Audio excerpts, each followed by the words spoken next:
tu es la meilleure des fils? Ok. Tu peux rester assis, il n'y a pas de problème. Matthieu 24, verset 14. Bien. Cette bonne nouvelle du royaume. Vous avez vu? Ça veut dire cet évangile du royaume, parce que l'évangile veut dire bonne nouvelle.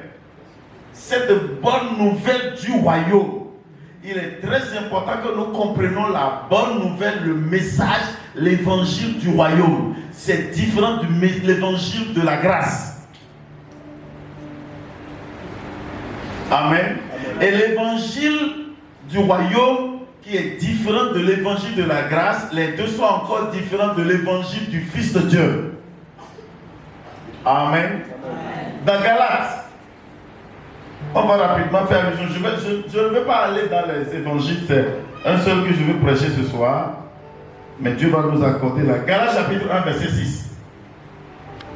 Galates 1, verset 6. Je m'étonne que vous vous détourniez si promptement de celui qui vous a appelé par la grâce de Christ pour passer à un autre évangile. Vous voyez, ils se sont détournés de la grâce, de celui qui les a appelés par la grâce, l'évangile de grâce, la bonne nouvelle de la grâce, pour un autre évangile. Maintenant, écoutez bien. Le premier évangile que j'ai souligné, je vais juste donner un peu la définition et puis évoluer. L'évangile du royaume de Dieu, c'est un évangile qui parle de la domination de Dieu, du règne de Dieu. Ce n'est pas de ça que nous voulons parler. L'évangile du royaume, non, l'évangile de la grâce, c'est l'évangile qui nous annonce comment nous sommes acceptés. C'est comme ce micro que vous voyez ici là. Regardez bien. Regardez-moi tous. Le micro que vous voyez ici là. La force du micro ne vient pas de l'amplificateur. La force du micro vient de l'électricité. C'est le courant qui est rentré dans un autre appareil et puis je puisse utiliser le micro. Maintenant ce courant là, je ne peux pas le tenir. Mais celui-ci et les autres appareils ont pu gérer le courant et puis moi je suis en train de l'utiliser. Est-ce que vous comprenez? Donc la grâce ne vient pas annuler tel que beaucoup de personnes l'ont annoncé. Il est très important que nous expliquons aussi à nos fidèles, les personnes que Dieu nous a confiées à comprendre l'évangile de la grâce.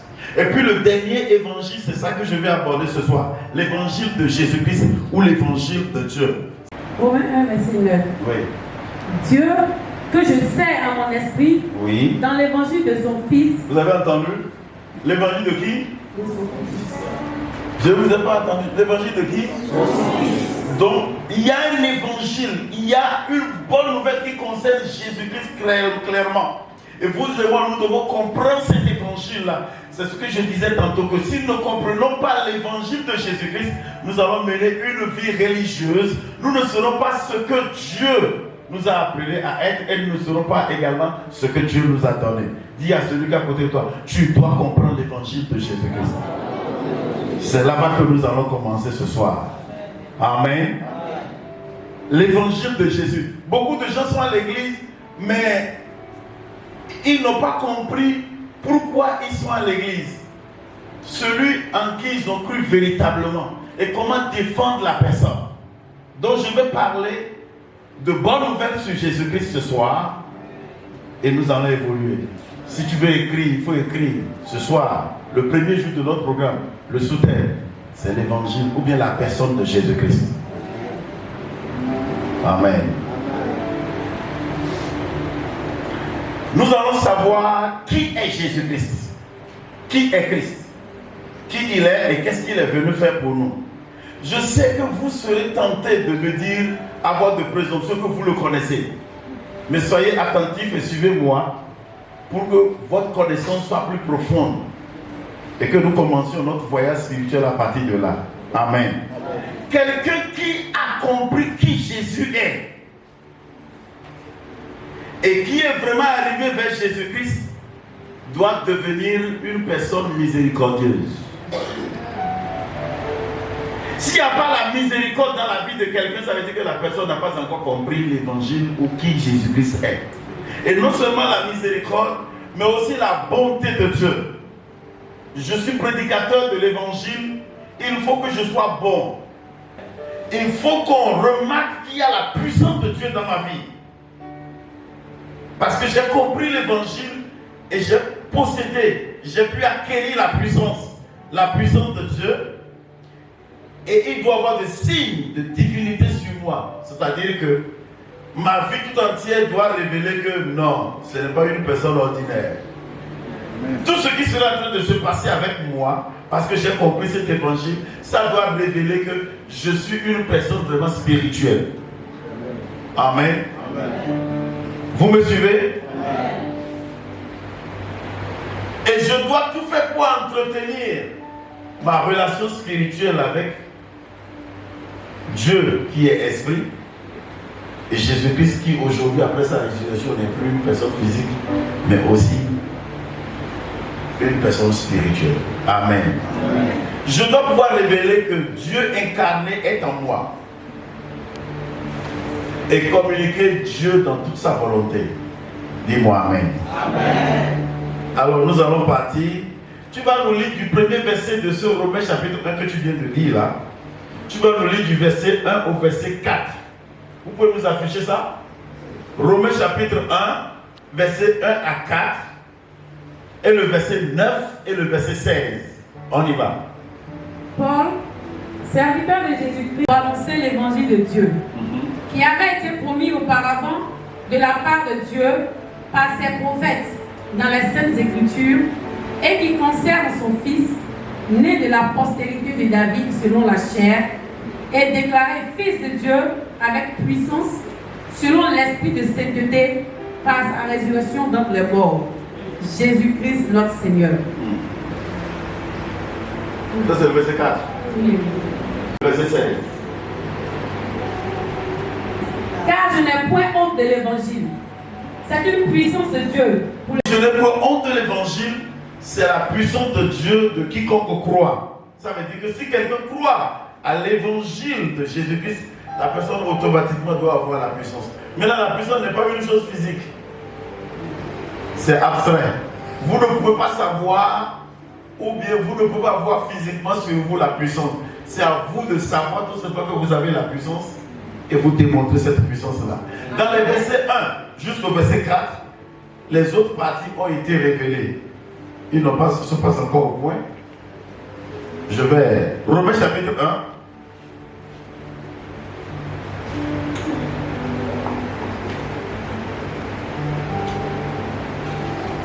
Le verset 2 dit, l'évangile qui avait été promis auparavant de la part de Dieu, par qui? Par qui?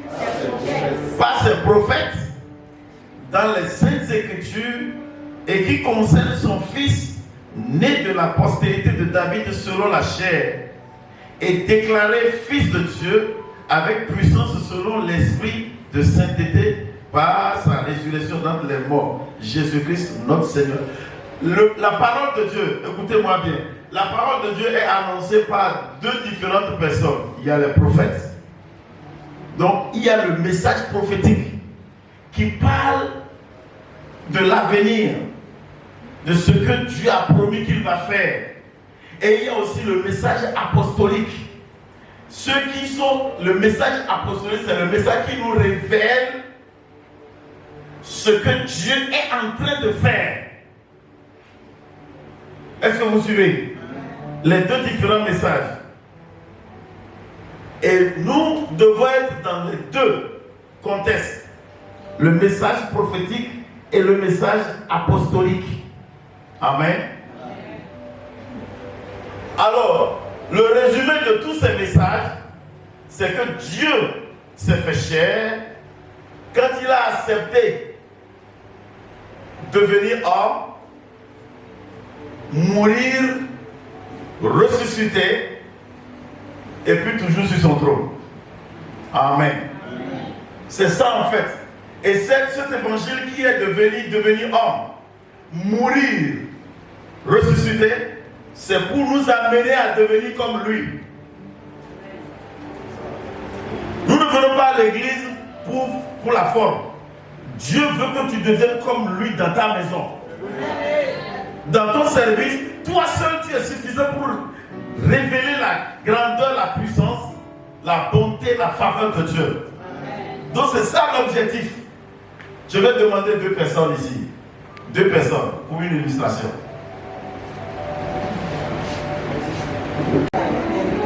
Mais ça, mets ta main derrière pour soulever l'autre. Non, pour soulever quelqu'un, c'est pas le haut. Tu l'as aidé à te soulever. Il ne faut pas l'aider. Voilà. Ce que je suis en train de vouloir vous faire comprendre, c'est que, étant assis, il ne pourra jamais soulever l'autre. L'autre aussi ne pourra pas le soulever. C'est l'état dans lequel vous tous, vous et moi, on était.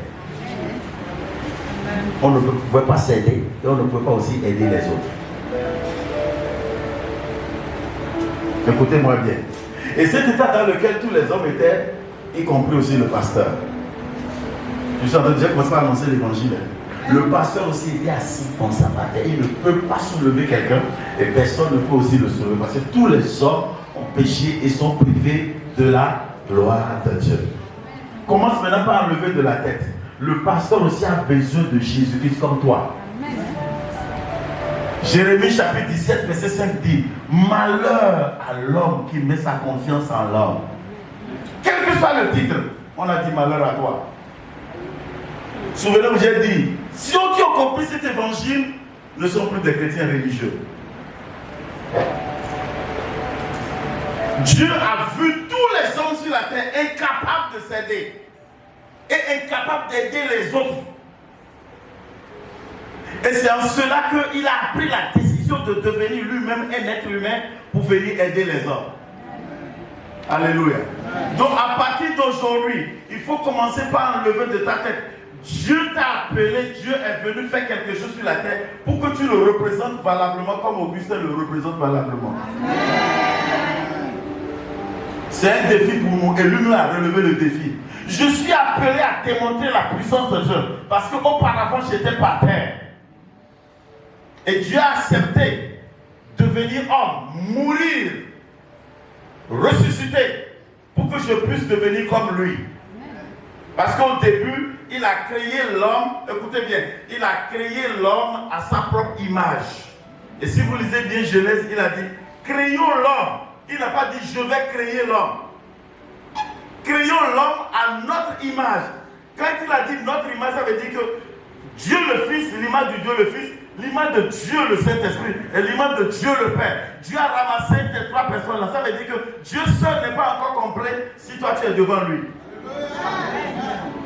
Il a pris Dieu le Fils, Dieu le Père, Dieu le Saint-Esprit, tout ça l'a combiné pour te créer. C'est ce que David a reçu comme révélation. Qu'est-ce que l'homme? Pourquoi tu l'aimes si tant? Pourquoi tu es tout derrière l'homme? C'est parce que Dieu sait que ce n'est même pas lui seul, ce n'est pas l'image de lui seul, mais il y a aussi l'image du Saint-Esprit qui est en lui, il y a l'image de Dieu le Fils en lui, eux tous ils sont en lui. Tu sais qui tu es maintenant? C'est pour ça que j'ai toujours dit aux enfants de Dieu, je ne suis pas n'importe qui. Ce que tu feras de ta personne, c'est ce que le Saint-Esprit va accompagner. Si tu te vois en vaurien, tu seras vaurien sur la terre. Mais moi, je ne me vois pas comme un vaurien. Les problèmes de la terre ne pourront jamais diminuer ce que Dieu a déposé en moi. Je suis toujours la personne de grande valeur. Celui qui va ouvrir sa bouche et les choses vont se passer. Celui qui va déclarer et puis les choses vont se passer. Je suis toujours cette même personne. Quel que soit ton âge, quel que soit ton ethnie, quel que soit ton niveau, tu ne dois jamais te rabaisser. Le Saint-Esprit, toute sa personne du Saint-Esprit, la personne de Dieu, la personne de Jésus-Christ, toutes ces personnes-là sont en toi. Je vais vous démontrer ça dans le développement du message. Regardez, de Dieu à l'homme. De Dieu à l'homme. Viens avec ta chaise, Papa Jackson. Pose ça ici. Je veux le prendre comme Dieu le Père. Assois-toi. Regardez-nous. Dieu le Père.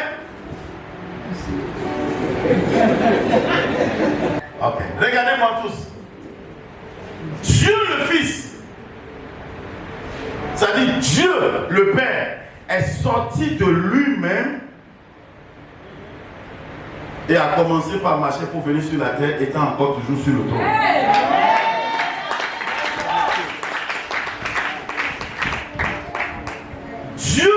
Le Père, seul a le pouvoir. Écoutez les pouvoirs de Dieu. Plusieurs personnes que vous êtes en train de chacun en train de présenter sa prière différente, mais Dieu le Père est en train de vous écouter tous chacun individuellement. Il a cette capacité. Et il a aussi ce pouvoir-là de sortir de lui-même et aller faire quelque chose pendant qu'il est encore sur place, sur son trône. Donc c'est comme ça que Dieu le Père est sorti de lui-même. C'est lui qui est Dieu le Fils. Et il va où? Il vient sur la terre pour aider les deux messieurs qui sont incapables de se soulever là-bas. Vous suivez l'évangile? Et Dieu le Fils est sorti de Dieu le Père. Et Dieu le Père est sur le trône. Vous pouvez comprendre pourquoi Dieu le Fils dit: je ne peux rien faire de moi-même. C'est ce qu'il dit que je fais. C'est là où il me dit de partir que je pars. Parce que je suis son identité. Je suis Dieu le Père. Donc chaque fois que vous voulez, les musulmans disent que Jésus-Christ est un prophète. Un des prophètes. Ou un messager. Toi, enfant de Dieu, tu dois comprendre et croire que ton Jésus n'est pas un des prophètes. Il est qui? Répondez-moi, il est qui? La logique lui-même ne peut pas accepter ça, c'est la croyance. La Bible, nous croyons cela. C'est ça en fait notre croyance. Quand on nous appelle croyants, c'est parce que nous croyons que Jésus-Christ est sorti de Dieu et il est lui-même aussi Dieu. Nous croyons cela. Et maintenant, regardez bien, pour venir sur la terre, ceci, il aurait été impossible de croire qu'un Dieu ou Dieu soit un être humain. Les personnes pour qui Dieu est en train de sortir de lui pour venir, il leur est impossible de croire que quelqu'un puisse se présenter et qu'il dise qu'il est Dieu. Tout ce qu'ils ont connu de Dieu, ça ne peut jamais être un être humain. Vous suivez? C'est pour cela que le premier problème de Jésus-Christ sur la terre a commencé avec ceux qui sont venus aider. Voilà pourquoi toi et moi, nous devons sortir de cette liste-là. Nous ne devons pas compliquer la situation au Seigneur Jésus-Christ. Nous devons tout simplement croire. S'il dit tu es guéri, il faut croire que tu es guéri. Il ne faut pas aller chercher ailleurs. Et il est venu sur la terre. Quand il est venu sur la terre, il devait se diriger vers ceux-ci pour leur annoncer qu'il est venu faire de Dieu ce que Dieu avait au départ avant de les créer. Amen. Donc la première chose que je voudrais qu'on commence par regarder, c'est que Jésus-Christ est Dieu. Et à partir de ce soir, dans ce programme, il faut que tu commences par t'adresser à lui comme étant Dieu. Et il est venu t'aider. Amen. Quand il est venu vers ceci, il dit: je suis Dieu. Toi, tu es qui? Toi, tu ne peux pas être Dieu. Nous allons voir ça rapidement. Et nous allons commencer par le prénom de Dieu. Le prénom de Dieu. Quand Moïse, Dieu devrait l'envoyer en Égypte pour aller sauver le peuple d'Israël, il a demandé à Dieu: Dieu, si j'arrive là-bas, on me demande quel Dieu m'a envoyé, qu'est-ce que je vais leur dire? Vous connaissez la réponse. Ça, c'est dans Exode chapitre 3. Tu peux nous lire ça? Exode chapitre 3. Ça doit être le verset.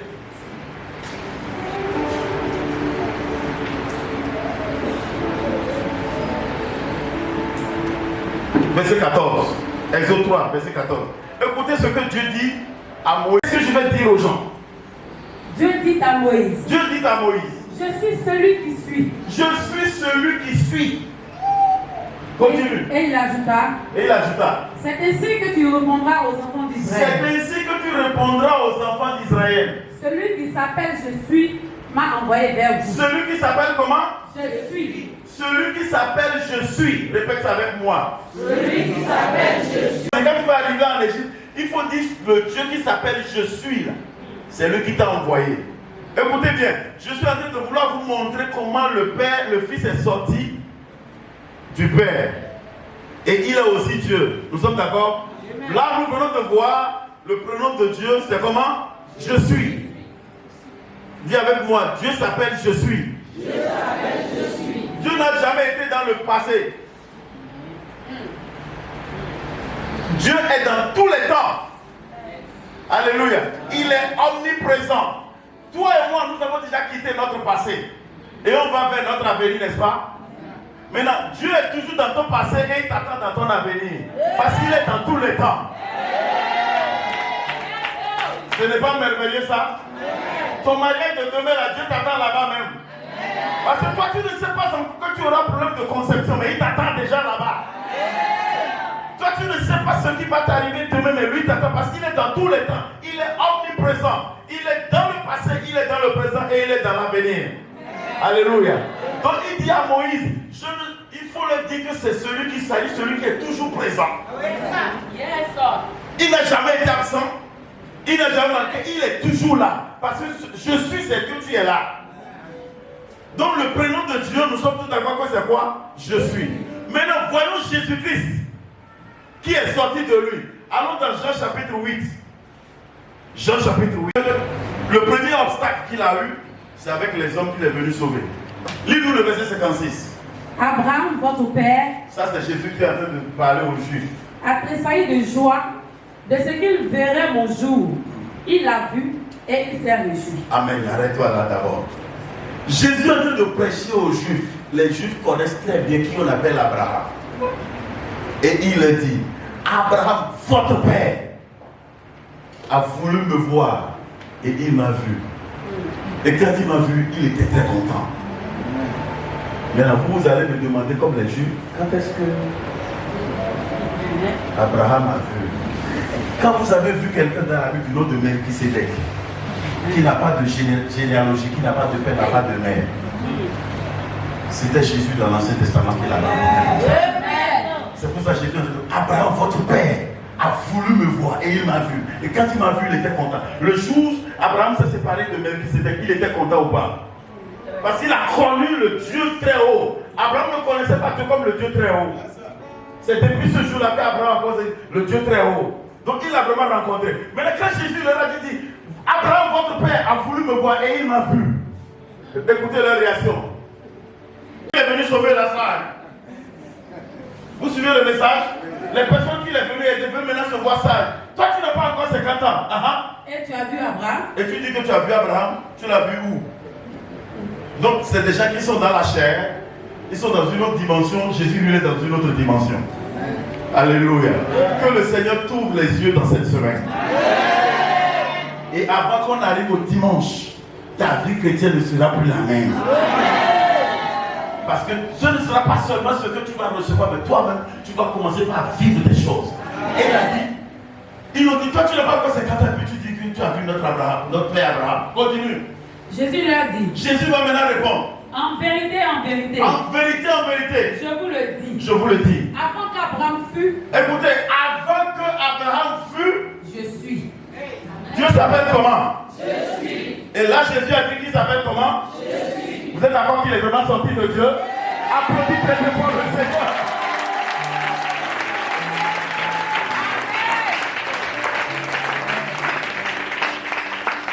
Ceci nous donne la compréhension de Jean chapitre 1, verset 1. Au commencement était, et la parole était, et la parole était en Dieu.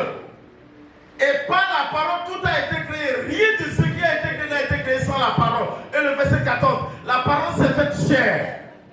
Amen. Alléluia. Amen. Et elle est venue habiter parmi nous. Yes. C'est à cause de vous, à cause de moi et à cause de toi. Amen. Maintenant, ils se sont levés contre lui. Tu es allé jusqu'au verset 58. Avant que Abraham, votre père, ne fût, je suis, n'a pas dit j'étais. Il est resté aussi dans le présent. Ça veut dire qu'à l'heure là où nous sommes là, le monsieur est au milieu de nous.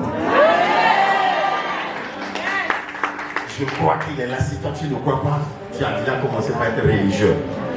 Jésus est au milieu de nous.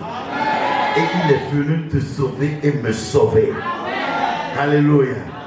Maintenant, quand Dieu a envoyé la parole, il n'a pas envoyé la parole, le verbe vers nous. Il a envoyé la parole, la chair. Nous sommes d'accord? Il a envoyé la parole et la parole est une personne. C'est exactement ce que vous allez lire dans le psaume 107, verset 20. Psaume 107, verset 20.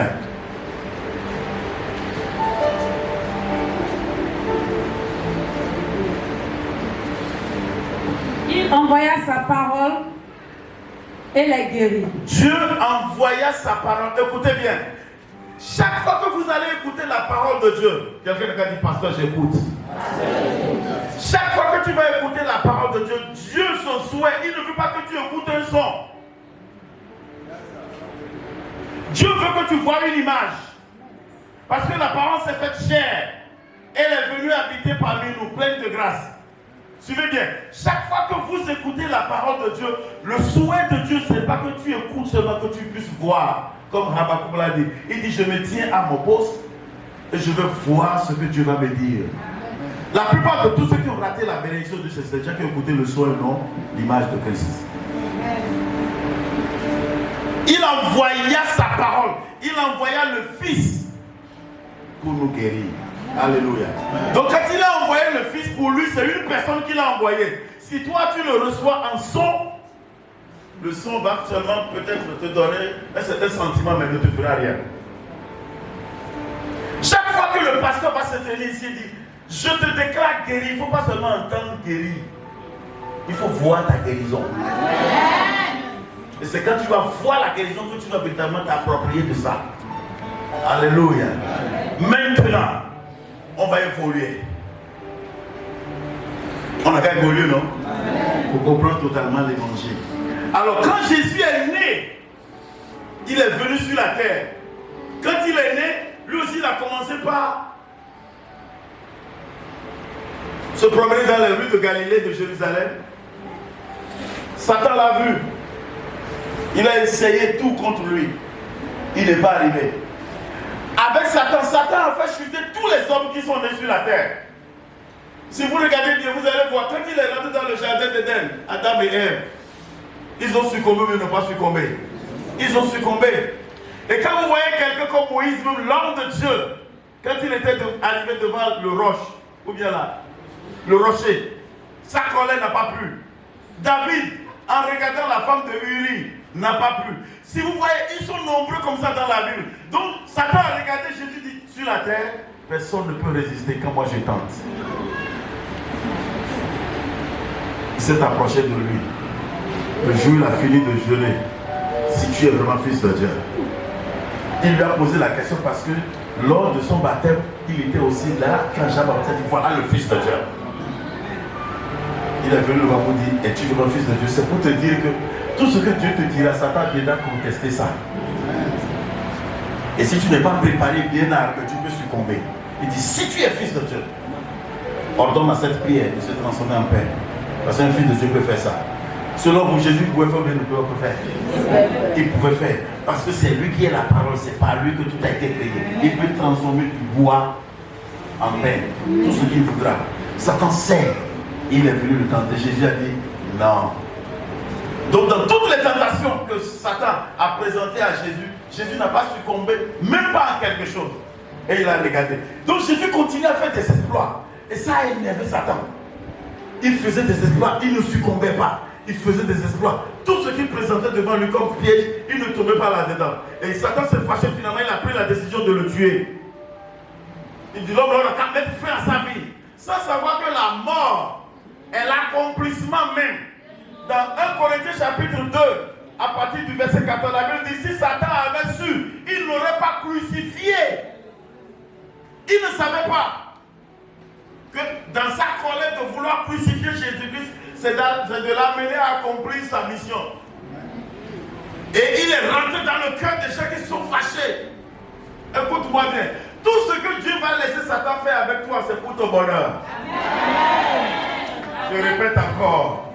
Amen. Un vrai chrétien qui a compris l'évangile ne dit jamais pourquoi moi. Toi, oui, parce que tu as accepté Jésus-Christ. Tout ce que Dieu va permettre sur ta vie, il faut l'accepter avec joie. Tu sais pourquoi? C'est parce que Satan a vu quelque chose et il pense qu'il peut t'avoir. Jésus a déjà payé le prix pour toi. Parce que je suis en train de vous relater le message prophétique et le message apostolique, mais tout le message a été déjà accompli. Il a tout fait, il n'a pas pu lui dire, tuons-le. Sans savoir qu'en le tuant, c'est maintenant que les Éosées vont devenir des petits Christ. Et effectivement, il est arrivé à le tuer. Jésus a dit à ses disciples, je mourrai. Et le troisième jour, je ressusciterai. Donc le troisième jour, Jésus devait ressusciter. Satan a appris qu'il veut ressusciter. L'homme n'a pas encore reparti sur la terre vivante. Jamais. Où sont tous les démons? Demandez à tous les démons d'abandonner leur mission, de faire tous venir ici. Nous allons empêcher ce monsieur-là de sortir. Et tous les démons ont laissé tout ce qu'ils sont en train de faire. Ils sont descendus à la base où Satan, leur patron même est. On n'a qu'à l'empêcher. Ils se sont tous positionnés. La Bible dit, dans Colossiens chapitre 2, verset 15, comment le combat là a été. Lis-moi Colossiens 2, 15. Il a quelqu'un à souffrir, j'ai entendu le mot. Alléluia. Alléluia. Lis-nous la parole. Il a dépouillé les dominations et les autorités. Écoutez bien. Et les a livrés publiquement en spectacle. Publiquement, ça veut dire, quand on dit quelque chose est public, ça veut dire qu'il y a beaucoup de personnes en présence. Il y avait des gens qui étaient présents. Les personnes qui étaient présentes, c'était tous les démons qu'il a appelés. Tous ceux qui sont en province, descendez. Venez tous, on doit empêcher ce monsieur de sortir. Il ne doit pas sortir. Et la Bible dit, quand ce combat, le dernier combat là a eu lieu, Jésus, chaos. Vous êtes des Ivoiriens? Je suis à Abidjan ou je suis à Cotonou? Je suis à Abidjan? On ne dirait pas. Ou bien je suis à Johannesburg? Chaos. On dirait que c'est des chansons de Bina Sambago. Aux deux points de Jésus.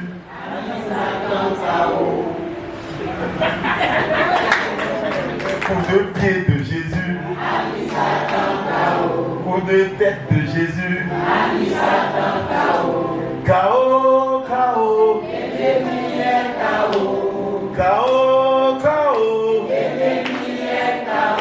Aux deux pieds de Jésus. Alors le combat a eu lieu. Et la Bible dit Jésus l'a proprement, soigneusement tabassé.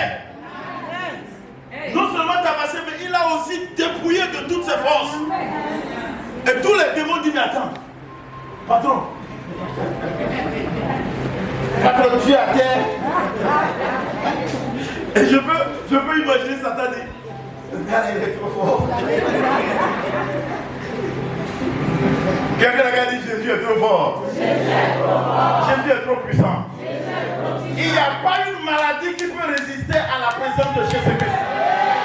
Il n'y a pas un échec qui peut continuer à s'amuser là où Jésus est.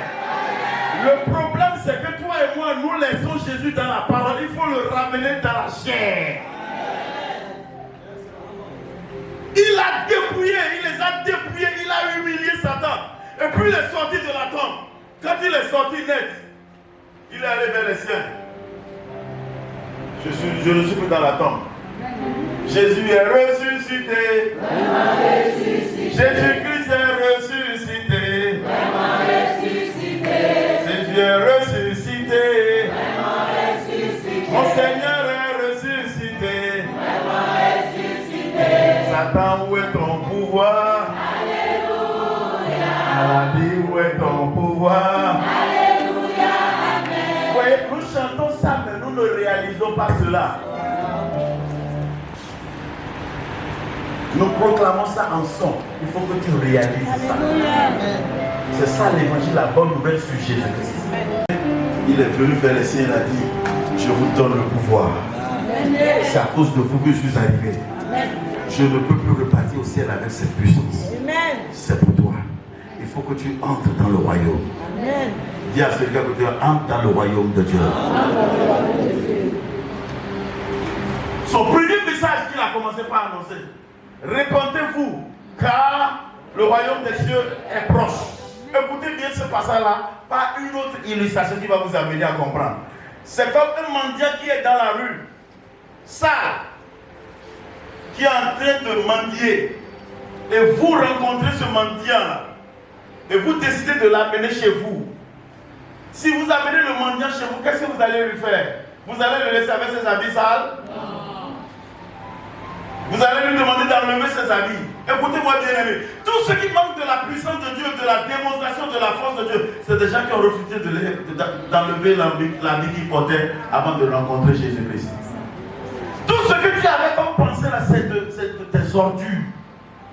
Enlève ça. Le premier pas pour pouvoir entrer dans le royaume et marcher dans le royaume, c'est le reniement de soi. Amen. Tu as combien de diplômes? Tu as combien à la banque? Quelles sont les choses que tu as pu avoir sur cette terre? Il faut les oublier. Et c'est le premier pas qui nous permet d'entrer dans le royaume et de commencer par marcher dans le royaume. Et quand nous arrivons dans le royaume, il dit, maintenant que tu t'es débarrassé de ces déchets-là, il faut que tu prennes ce que Jésus a fait. De riche qu'il était, il s'est fait pauvre. Il a abandonné son trône. Il a abandonné toute la gloire qu'il avait. Et il a accepté de prendre la chair d'un être humain venu au milieu de nous. Qui es-tu pour que je ne te serve pas la main? Qui es-tu pour qu'on ne puisse pas rester dans un même groupe et puis travailler pour Dieu? Tu n'as rien. Si tu penses que tu as quelque chose, ta respiration, si ça te libère aujourd'hui, c'est fini pour toi. D'ici même, tu devrais même faire la maison. Tout le monde sait ça, non? Si Dieu dit, je prends ma respiration de toi, tu sais là où tu vas te retrouver ce soir-là. Même avant qu'on ne termine le culte. Quelqu'un qui dit, c'est ma chérie, c'est mon chéri. Quand la respiration sort, il ne l'appelle plus ma chérie. Il y a une langue au Bénin qui dit ça très bien, la personne n'existe plus. C'est comme ça qu'on appelle quand quelqu'un m'a dit, il n'y est plus. Alléluia. Là où tu tombes, c'est fini. Donc arrêtons de dire, est-ce que tu sais qui je suis? Est-ce que toi tu as le droit de me traiter comme ça, toi tu es qui? Tu n'es rien sans le Seigneur Jésus-Christ. Alléluia. Et donc le Seigneur Jésus-Christ, quand il est allé au séjour des morts, il a dépouillé Satan. Et le troisième jour, il est ressuscité. Quand il est ressuscité, il est venu vers ceci, il dit, mon ami, tiens, tu ne peux pas le faire toi-même, personne ne peut t'aider. Sors, entre dans ma gloire. Sors, entre dans ma gloire. Maintenant, suivez bien, quand il les a lancés comme ça, il dit, la puissance que j'ai ramenée du Seigneur, je vous ai donné ça. Vous ne pouvez ne pas voir ça, vous pouvez ne pas sentir ça, mais croyez en cela. C'est à cela qu'on nous appelle des croyants. Nous croyons que Jésus-Christ, Dieu, est devenu homme, chair, et il est mort, il a été enterré, il est ressuscité, et après sa résurrection, il nous a donné tout le pouvoir. J'ai le pouvoir de commander les sorciers, je ne dois pas les fuir. J'ai le pouvoir de commander la maladie, je ne dois pas fuir la maladie. J'ai le pouvoir de commander la pauvreté. Tu as ce pouvoir-là. Je voudrais que tu te lèves et que tu dis, Seigneur Jésus, merci pour ce que tu as fait. Je saisis une fois encore le pouvoir que tu m'as donné. J'ai le pouvoir. Je dois agir maintenant comme toi, Dieu. Mes pas doivent te ressembler. Mes paroles doivent te ressembler. Mes actions doivent ressembler Dieu. Je suis un Dieu. Il a dit à Moïse, je fais de toi Dieu.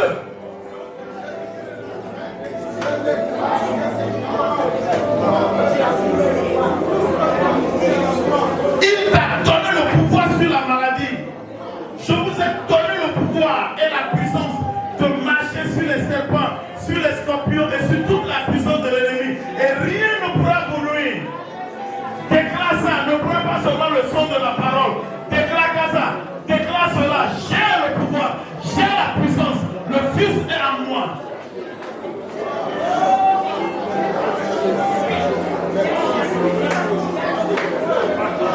Tu vas parler à ceux qui te menacent. Tu vas parler à ceux qui te dérangent. Tu vas appeler ce qui n'est pas dans ta vie. Tu as le pouvoir de l'appeler. Il te l'a donné. Satan a été déjà humilié.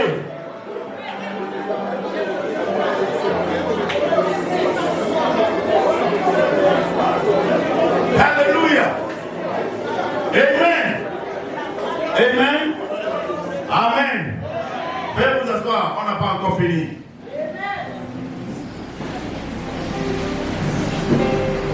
Quand on nous appelle croyants, c'est quoi la substance de notre croyance? C'est cela. Dieu a accepté sortir de lui-même, devenir homme. Il est mort, on l'a enterré, il est ressuscité. Et je connais l'histoire. Et comme je connais l'histoire, il m'a donné le pouvoir avant de partir. J'ai l'autorité. Et cette autorité-là, c'est toi qui vas l'appliquer.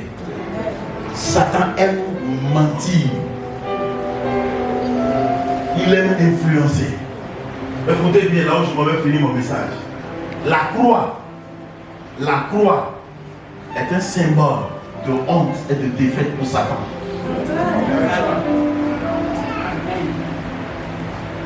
Là où vous allez présenter la croix, la vraie croix, Satan ne va pas rester là-bas parce qu'il n'est pas à l'aise, ça fait sa honte.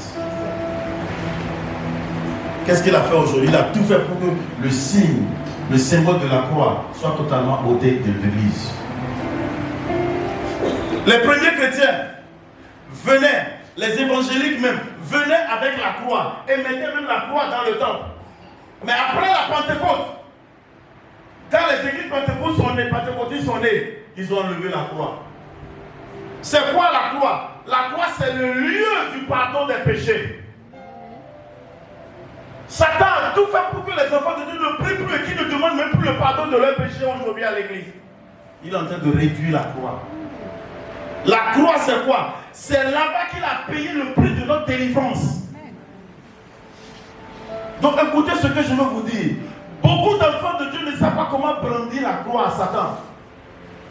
Ou comment planter la croix dans leur service. Comment planter la croix dans leur chambre à coucher. Tu n'as pas besoin d'aller prendre du bois et faire de la croix. Mais dans ta pensée, tu dois apprendre à faire descendre la croix dans ta chambre. Et planter la croix dans ton service.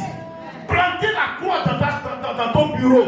Et toujours voir la croix et dire, à la croix, Jésus a tout payé. Oh, Jésus a tout payé. Quand nous venons même à l'église et qu'on chante ça, nous ne réalisons pas cela. Parce que Satan sait, la croix fait honte à Satan et fait gloire à Dieu. Là où il y a la croix, Dieu est content. C'est là-bas que Jésus a remporté la victoire. Donc celui qui ramène régulièrement la croix dans sa vie, on va toujours voir la victoire de Jésus. Mais celui qui ignore, qui ne présente pas la croix, et c'est ce que Satan a fait avec nous tous. Toi et moi, nous devons tout le temps. Est-ce qu'il y a une maladie en toi? Est-ce qu'il y a un problème que tu traverses? Si la maladie, amène-la sous la croix. Et cette croix, c'est toi qui dois la réaliser dans ta pensée. Apprendre à s'accroupir au pied de la croix. Seigneur, je viens au pied de la croix. Je viens pour que ton sang coûte sur moi. Et pendant ce temps-là, c'est dans ma tête. Parce qu'il m'a dit, si j'entends sa voix, de voir une image, de ne pas seulement entendre la voix, et m'arrêter.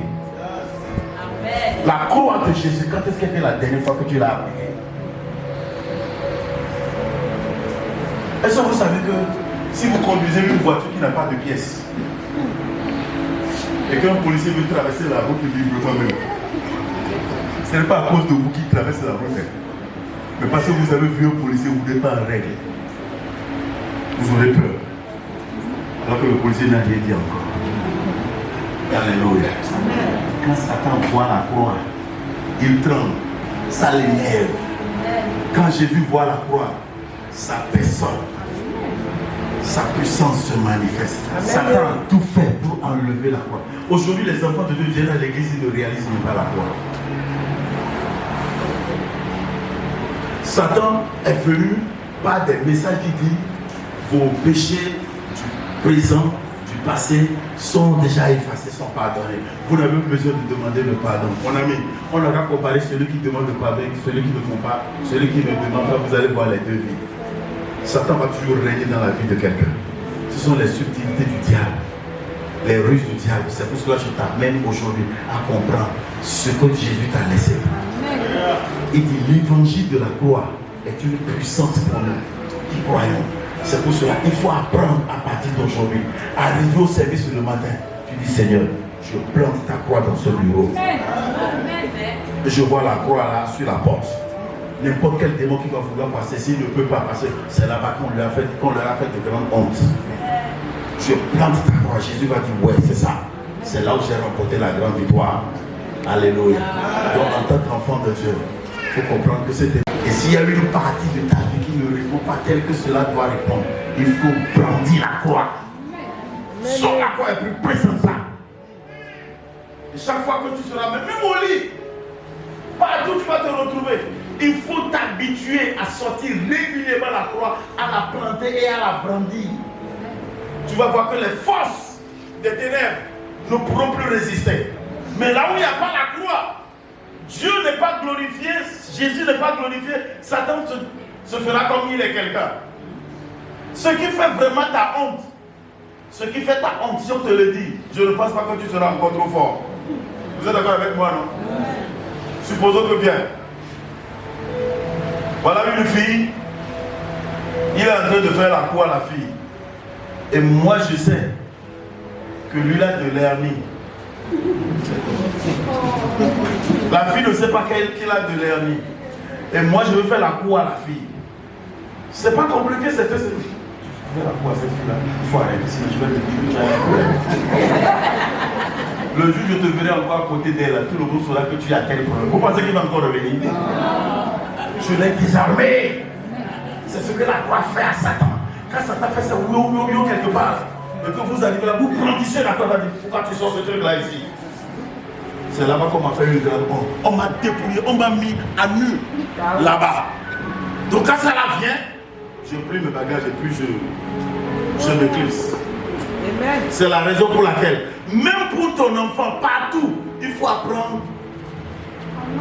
Regarde la croix. Et la pratique de la manière dont nous allons brandir la croix, c'est de régulièrement dire, Seigneur, si j'ai fauté, pardonne-moi. Si j'ai mal fait, pardonne-moi. Il ne faut jamais rentrer dans la classe de ces chrétiens-là qui disent que ce n'est plus la peine de demander pardon. Pardon est nécessaire. Quelque chose qu'on peut acquérir, on ne peut que l'acquérir dans un temps et on peut aussi le perdre dans un temps. Alléluia. Jésus-Christ, il est devenu homme et il est Dieu. Et il faut le dire avec assurance. À partir d'aujourd'hui, quand tu veux prier, il faut apprendre maintenant à dire, Jésus, tu es Dieu.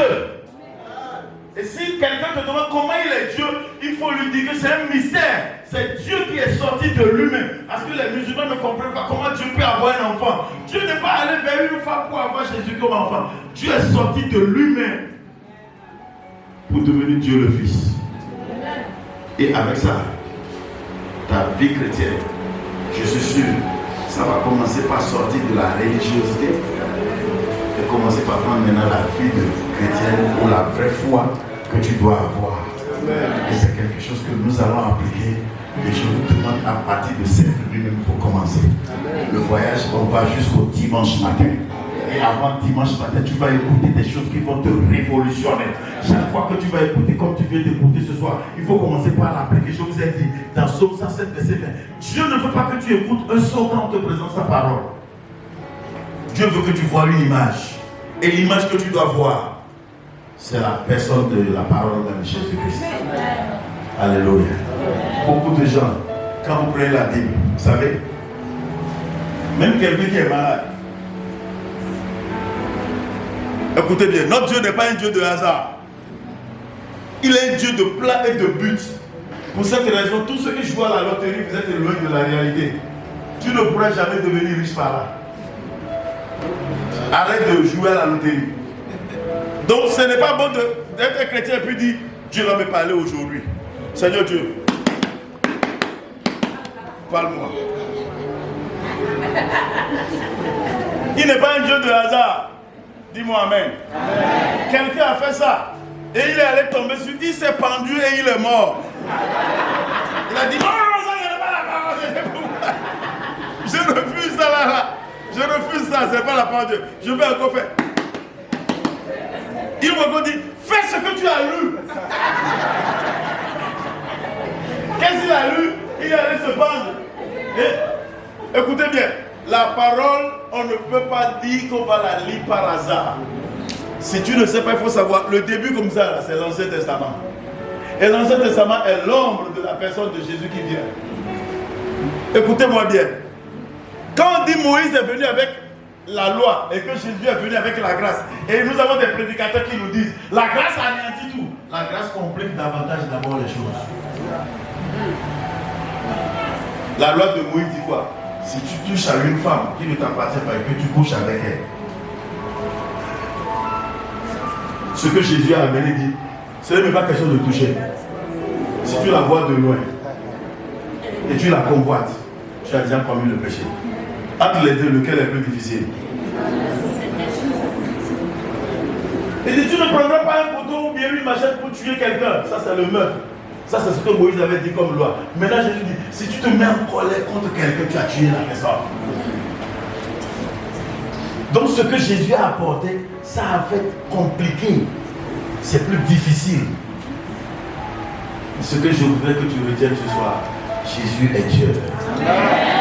Et je suis content parce que cette nuit déjà, il va entendre que tu as écouté son serviteur qui t'a prêché la parole de Dieu ce jour. Et tu vas arriver comme ça, mais tu vas dire, Jésus, tu es toi. Tu es mon Dieu. Tu es mon sauveur. Tu es mort sur la croix. On t'a enterré.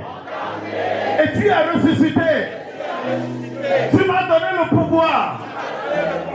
Jésus, à partir de ce soir, je repossède ma position. Je repossède mon autorité. Je vais l'exercer partout par la puissance de la croix. Par la puissance de la croix. Tu m'as donné la victoire par la croix. Et Satan, la croix est défaite. À partir de ce soir, je vais régulièrement te montrer la croix. Je vais toujours fuir et aller me cacher sous la croix. Amen. Est-ce qu'on peut applaudir très très fort le Seigneur? Alléluia. Si Satan poursuit quelqu'un, et la personne court jusqu'à aller s'accroupir au pied de la croix, Satan va s'arrêter. Là où tu es parti, là, je ne veux pas aller là. C'est pour cela, régulièrement, tout ce que tu auras comme difficulté, tire ça de force. Même s'il refuse, tire-le. Tire-le. Je vais t'amener.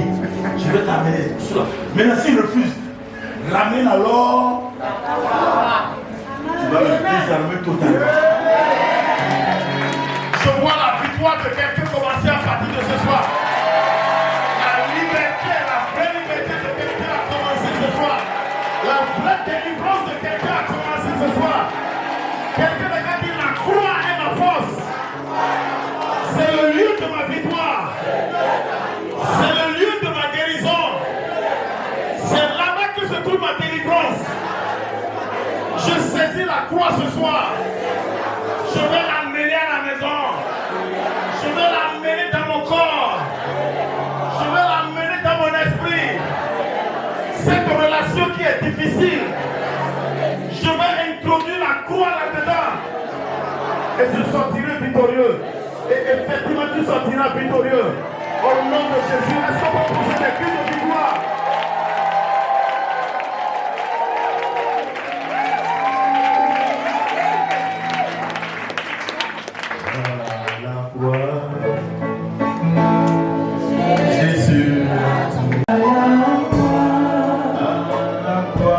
Jésus a tout payé. Il a payé au Calvaire. Jésus a tout payé. Il a payé pour que je sois guéri. À la croix, Jésus a tout payé. Il a payé pour que je sois guéri. À la croix, Jésus a tout payé. À la croix.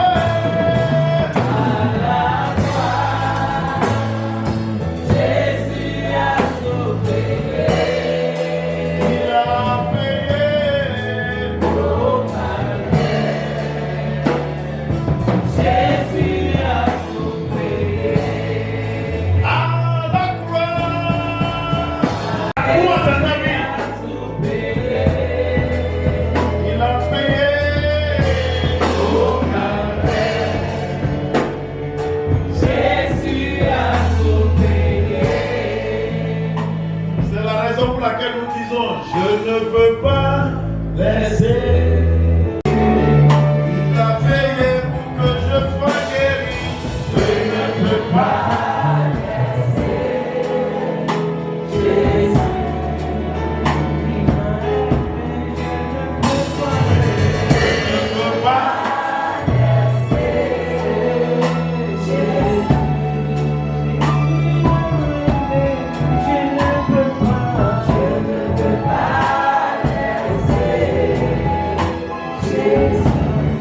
Alléluia. Amen. Écoutez-moi bien. Ceux qui ont compris ce message, vous pouvez les insulter n'importe quoi, vous dire, tu n'es pas Jésus. Pasteur, tu peux me brimer comme tu veux, tu n'es pas le Jésus. Je vais toujours venir à l'église. Mais ceux qui n'ont pas compris ça disent, à cause de votre pasteur, je ne veux plus venir à l'église. À cause de X, à cause de ça. Et ils se livrent entre les mains du diable. Mais ceux qui ont compris ça, ils vont toujours vous dire, je ne pourrai pas laisser ce chéri chez qui. C'est pour cela qu'il a dit, vous n'allez pas partir. À qui irons-nous? Qui peut faire comme toi? Personne. Jésus, on ne peut pas l'abandonner, à moins qu'on soit aveugle. Maintenant, il n'est pas un Dieu incapable. C'est parce que nous ne maîtrisons pas peut-être correctement ce qu'il faut. La Bible dit la foi vient de... Et ce qu'on entend, si ta foi est petite, c'est parce que ce que tu as entendu n'est pas encore grand. Lorsque ta foi, lorsque tu vas entendre vraiment de grandes choses, ta foi va se lever. Elle sera une foi géante. Alors, ce soir, nous allons tous quitter ce programme. Est-ce que je peux avoir l'œil comme ça? Je vais oindre les gens. Parce qu'à partir de ce qu'ils ont écouté aujourd'hui, jusqu'au dimanche, rien ne t'échappera. Tu vas saisir tout ce qui te revient. Parce que le Seigneur a préparé cette semaine pour révolutionner ta vie. Ce que tu n'as jamais imaginé ou bien ce que tu as pensé n'existe plus dans ta vie. Ça va revenir, ça va refaire surface. Je veux te oindre avant que tu le rendes. Ce que nous venons de démarrer, ce que tu viens d'entendre, le chemin doit toujours continuer à déblayer jusqu'au dimanche. Alléluia. Alors, écoutez-moi bien. Après avoir bien enseigné ses disciples, il leur a donné la parole. Mais avant de partir, il a dit, ce n'est pas fini. Il a dit, prenez le Saint-Esprit. Ça veut dire que le Saint-Esprit ajouté à la connaissance, c'est aussi nécessaire. Vous devez démontrer la puissance que j'ai utilisée pour désarmer Satan. Mais écoutez-moi, ceux qui vont éterniser cette puissance dans leur vie, c'est ceux qui vont régulièrement faire usage de la corde. Parce que celui qui détient l'autre puissance négative, quand il voit la corde, il fait comme il n'a pas vu. Il ferme les yeux et il commence par faire marche à reculons. Il s'éclipse. Et puis le Seigneur lui-même vient et dit, c'est là-bas. C'est là-bas que j'ai remporté la victoire pour toi. Si tu peux de temps en temps sortir ça, ces petits démons-là ne vont pas chercher à coopérer avec toi. Amen. Et je suis convaincu que à partir de ce soir, une nouvelle vie révolutionnaire a commencé. Avant qu'on le remercie le Seigneur.